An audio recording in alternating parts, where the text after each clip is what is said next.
Did you know that in ancient Greece, a newborn wasn't automatically part of the family?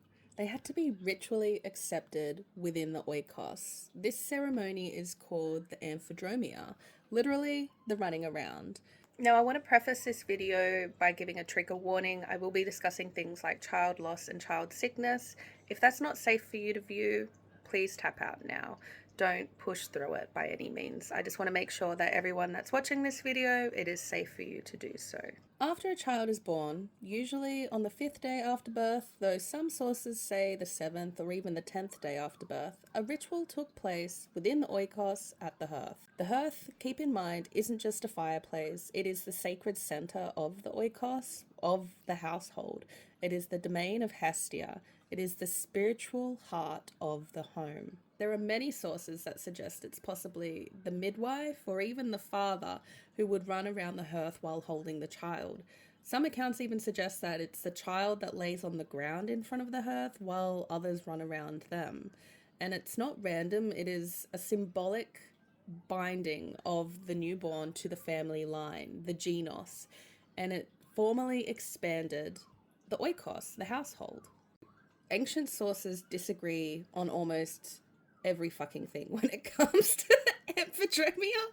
Oh my goodness, don't mind me laughing. It's funny how even ancient sources can't even agree. Very human coded. So they can't agree on things like, was it the 5th day? Was it the 7th day? The 10th day? Was this separate from the naming ceremony, or was it the same event? Were gifts bought or were they sent? Was there a sacrifice, a feast?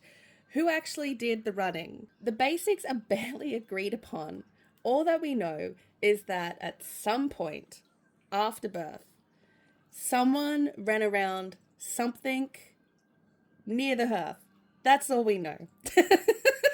I'm going to read you a little excerpt from the 4th century poet Ephipos.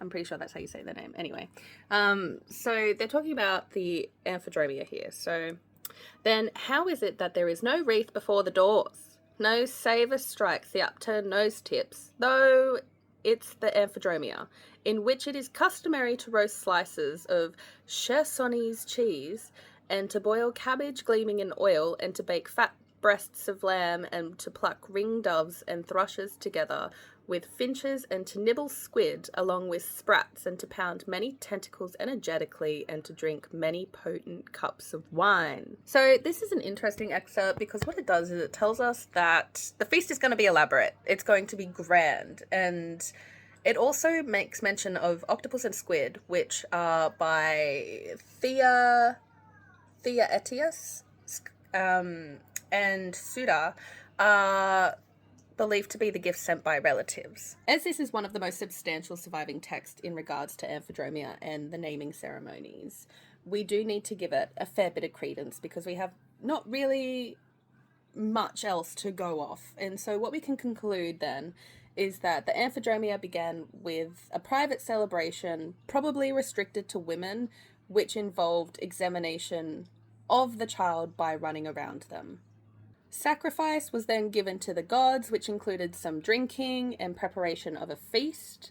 And this day ended through some type of public feast at night, at which the child was named and presented to the larger group of relatives. And in the true fashion of relatives, the feast is what most people would remember and care about, and the private ritual of the child actually joining the oikos was reserved for the people actually living in the household. However, in true Reconstructionist fashion, everything is up for debate, and we don't know for certain if any of this occurred the way that I've just said.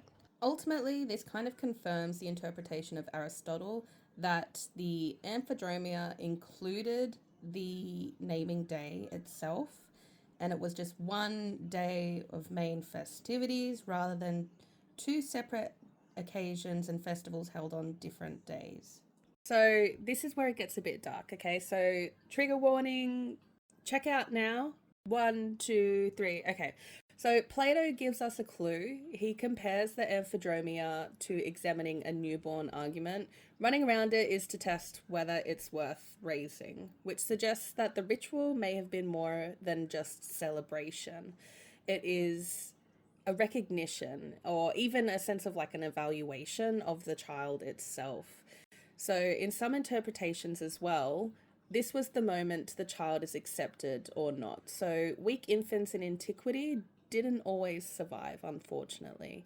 And Aristotle even notes that by the seventh day, fragile babies would have already passed. So the Amphidromia may have marked the point of survival. So by the fifth, seventh, or 10th day, we know that this child has developed a sense of belonging to the living land, the land of the living, rather. At its core, though, Amphidromia is about the continuation of the genos and the expansion of the oikos. It is the weaving of new life into the family lineage and the hearth and the customs and traditions of that particular family. Birth is biological, but within ancient Greek religion, belonging is ritual.